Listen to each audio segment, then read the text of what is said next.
ஆணவம் இல்லாம தானே செய்றோம் அத. ஆமா. ஆணவம் இல்லாமல் போறதுக்கு தான் நம்ம ஜெபம் பண்றதே. ம். அதனால தான் இந்த சீடன் வந்து இந்த கேள்வி சித்தவேதத்துல முதல் கேள்வி கேட்கும்போதே, பக்தி விசுவாசத்துடன் ம். கேட்டுக்கொள்கிறேன் ஆ அப்படின்னு சொல்லி அவரு கரெக்ட். சாமிகிட்ட அவர் அத தெரிவிக்கிறாரு. ம். அதுக்கப்புறம் அவர் என்ன சொல்றாரு? அன்புள்ள சிஷ்யா அப்படிங்கிறாரு அவரு. ஆமா. இல்லைங்களா? ம். அப்போ அவன் கரெக்ட். அடிபணிஞ்சுட்டான். அவன் சரியான ஒரு தகுதி நிலைமைக்கு வந்துட்டான். தன்னுடைய அகங்காரத்த அவன் வெளிப்படுத்திக்கிறதுக்கு தயாரா இல்ல. அவன் தான் கத்துக்கிட்ட விஷயத்த ம். ஜீரோன்னு சொல்லிட்டு, அத எல்லாத்தையும் எரேஸ் பண்ணிட்டு, புதுசா ஒரு குருகிட்ட இருந்து கிடைக்கக்கூடிய விஷயங்கள அவன் ஏற்கறதுக்கு தயாராயிட்டான்.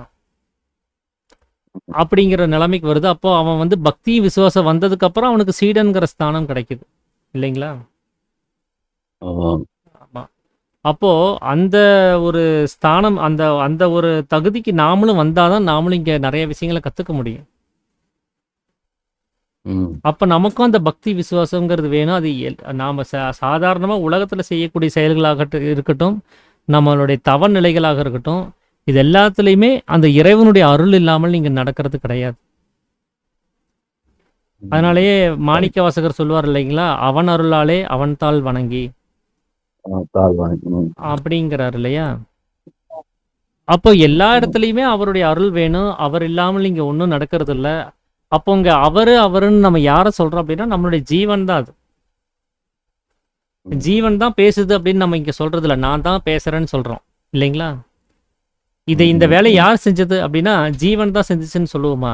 நான் தான் செஞ்சேன் அப்படின்னு சொல்றோம். அப்ப அங்க எல்லா இடத்துலயுமே அந்த நான கொண்டு போய் முன்னிலைப்படுத்திட்டே இருக்கிறோம். அகங்காரத்தையே ஆமா. முன்னிலைப்படுத்திட்டே இருக்கிறோம். கரெக்ட். ஸோ அதையே நம்ம படுத்தக்கூடாது அப்படின்னு சொன்னா, நமக்கு எல்லா செயல்கள் செய்யறதுக்கு முன்னாடி நமக்கு ஒரு பக்தி உண்டாகணும். அப்போ ஒரு விஷயத்த ம். எழுதும்போது கூட கவனிச்சு பாருங்க. "ஊ" அப்படின்னு சொல்லி ம். போட்டு, ஒரு மொ அந்த உயிர் தன்மைய நம்ம கவனிக்கிறதுக்கான, அந்த இறைவன பத்தின சிந்தனையோட அது தொடங்கணும். ம். ம். அப்ப ம். எந்த ஒரு செயல் செய்யறதா இருந்தாலும், ஒரு பூஜை புனஸ்காரங்கள் செஞ்சு, இறைவனுடைய அந்த கவனத்துல வச்சுக்கிட்டே அத செய்யணும். அப்ப இந்த ம். அகங்காரம்ங்கிறது ம். மேலோங்காம இருக்கிறதுக்கு நெறையா இந்த மாரி நடவடிக்கைகள இந்த ஜனங்கள் வந்து கத்துக்கட்டும் அப்படிங்கிறதுக்காக வேண்டி, ஆ எல்லாமே அந்த அந்த ஞானிகளால நமக்கு கொடுக்கப்பட்ட வழிமுறைகள் தான் இதெல்லாமே. அதுதான். ஏதாவது ஒரு செயல்ல அந்த அகங்காரம் மேலோங்கிடுச்சுன்னு சொன்னா, அதுக்கப்புறம் நம்மனால அது சரிவர செய்ய முடியாது. கரெக்ட். ஒரு ம். முறை ம். சரியா ம். பேசிர்றோம். உடனே, "ஓ! நீங்க நல்லா பேசுறீங்க, சூப்பரா இருக்குதுன்னு" பாராட்டு வந்துருச்சு. நமக்கு அகங்காரம் வந்து தலகணம் ஏறிடுச்சுன்னு சொன்னா, மறுமுறை நம்மளால சரியா அவ்வளோதான். பேச முடியாம போயிரும். கரெக்ட். அப்ப நம்ம ம். நம்மள இழந்தா தான் அங்க சரியா நடக்கும். இப்ப இப்ப இந்த நான் இல்லாமல் ஆகும்போது தான் உள்ள இருக்கக்கூடிய தான் வேலை செய்யும். கரெக்ட். அப்ப ம். ம். தான் வேலை செஞ்சா அது சிறப்பா இருக்கும். நான் வேலை செஞ்சா என்னால எவ்வளவு முடியுமோ, என்னுடைய முயற்சிக்கு என்ன முடியுமோ அவ்வளவுதான் அது அங்க ம். ஒரு ம். ரிசல்ட்டா வரும். ஸோ இந்த அதனால அகங்காரம் வெளிப்படாம இருக்கிறதுக்காக வேண்டி இத சொல்லியிருப்பாங்க அப்படிங்கிறத நினைக்கிறேன். ஐயா ஜெகதீசன் ஐயா. சொல்லலாம்.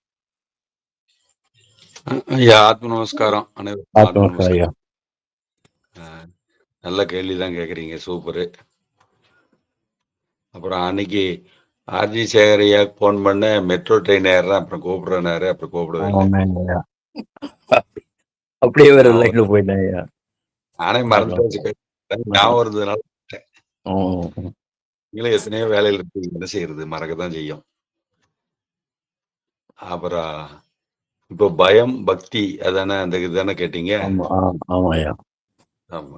அது பொதுவா வந்து பயம் வேணும்னு சொல்றாங்க, வேண்டான்னு சொல்றாங்க. அப்ப ஆன்மீகத்துல உச்சபட்சத்துக்கு வரும்போது பயம் பூஜ்ஜியமாகணும்னு சொல்றாங்க.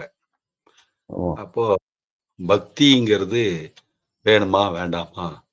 அப்படின்னு கேட்டா, ஆரம்பத்துல பக்தி வேணும் அப்படிங்கிறாங்க. பக்தி என்னன்னா, பற்றி பிடித்தல் அப்படிங்கிறது. அதாவது பற்றி பிடித்தல் மீன்ஸ் ஈடுபாடுன்னு அர்த்தம். இப்ப காதல்ன்னு சொல்றோம் இல்லையா? அதுக்கும் பக்திக்கும் பெரிய வித்தியாசம் இல்ல. அதாவது ஆசை வேறு, காதல் வேறு. அதாவது ம். காதல்ங்கிறது உள்ள ஊடுருவி நிக்கிறது. அதாவது அது ம். சம்பந்தமா எல்லாமே ஆர்வத்தோட கவனிக்கிறது, ஆர்வத்தோட புரிஞ்சுக்கிறது, ஆர்வத்தோட அத ஃபாலோ பண்றது. அதுக்கு அப்ப என்ன செய்யணும்? எப்படி அத இன்னும் சரியா புரிஞ்சுக்கிறதுக்கு எப்படி? அப்படின்னு அந்த மூவ்மெண்ட்டை விடாம இருக்கிறது. இடைவிடாதல் பற்றி தொடர்தல்னு அர்த்தம். அந்த பற்றி தொடர்தல் தான் பேர்ல இருக்குது. சரிங்களா? அப்ப நமக்கு இறைவனுக்கு சதா பாத பூஜை செய்தல் தான் பக்தி. சரிங்களா? அப்ப சாமிகிட்ட பக்தி விசுவாசத்துடன் கேட்டுக்கொள்கிறேன்னா, நீங்க சொல்றதை இனிமேல் நான் ஃபாலோ பண்ணி கரெக்டா வருவேன் ஐயா. அதனால என்னையும் ஒரு ஆளா மதிச்சு சில விளக்கங்களை எனக்கு கொடுங்க. என் கேள்விக்கு பதில் சொல்லுங்கன்னு தான் அவர் பக்தியும் சொல்றாரு. அப்புறம் விசுவாசத்தையும் சொல்றாரு. சரிங்களா? இப்ப நீங்க கேட்டதுல வந்து இந்த பயம் கொஞ்சம் சேர்ந்து வந்துட்டு.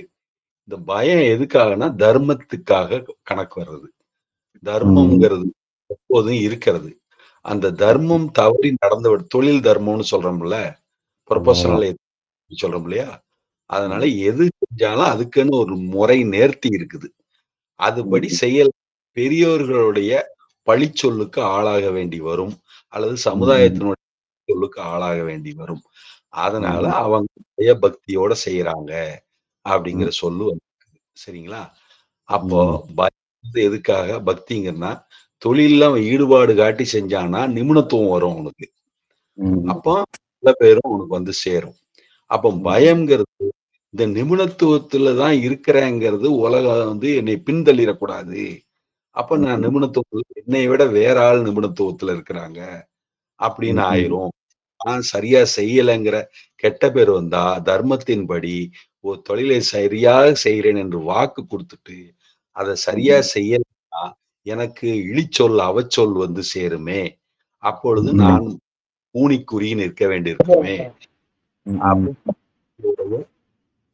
இதுக்கு ஆளாக வேண்டி வருமே, சங்கடத்திற்கு வேண்டி வருமே. கேக்குதா? ஐயா ஐயா நான் கேட்ட கேள்வி வந்து ஒரு வேலை செய்ய முன்னாடி சொல்லுவாங்க இந்த வேலையை பயபக்தியோட செய்ப்பான்னு. அந்த இடத்துல பயம் என்ன பக்தி என்னன்னு கேட்டேன். நானும் அதான் சொல்றப்போ அதேதான் இருக்கிறேன். அதுதான் சொல்லிட்டு இருக்கிறேன். ஆமா. அதாவது நீங்க அந்த தொழில் மேல அவர் அந்த தொழில செஞ்சிட்டு இருக்கிறாரு. பயம் இல்லாம தப்பு நடந்துரும். அப்ப சரியா செஞ்சு கொடுக்கணுமே, இந்த சரியா நிறைவேறணுமே, கரண்ட் இருக்கணும். கரண்ட் சொன்ன டயத்துக்கு கொடுக்க முடியாது. அப்ப சூரிய வெளிச்சம் இருக்கணும். மழை வந்துட்டா அந்த இடத்துக்கு போக முடியாது. அப்ப நம்ம வாக்கு கொடுத்துருக்கோம். வாக்குல இருந்து தப்பிடக்கூடாது. இதெல்லாம் பயம் தானே. அதனாலதான் நான் சொன்னேன் ப்ரொபஷனல் எதிக்ஸ், தொழில் தர்மம் தப்பிவிடக்கூடாது. பிறருடைய பழிச்சொல்லுக்கு ஆளாகக்கூடாது. காசு வாங்கின வேலை சரியா செஞ்சு கொடுக்கறது இல்லையா அப்படின்னு வாய் 4 பேர் மத்தியில அவமானப்பட பேசக்கூடாது அப்படிங்கறதுல கவனமா இருக்கிறது தான் பயத்தோட இருக்கிறாருன்னு அர்த்தம். அது போயிடக்கூடாது.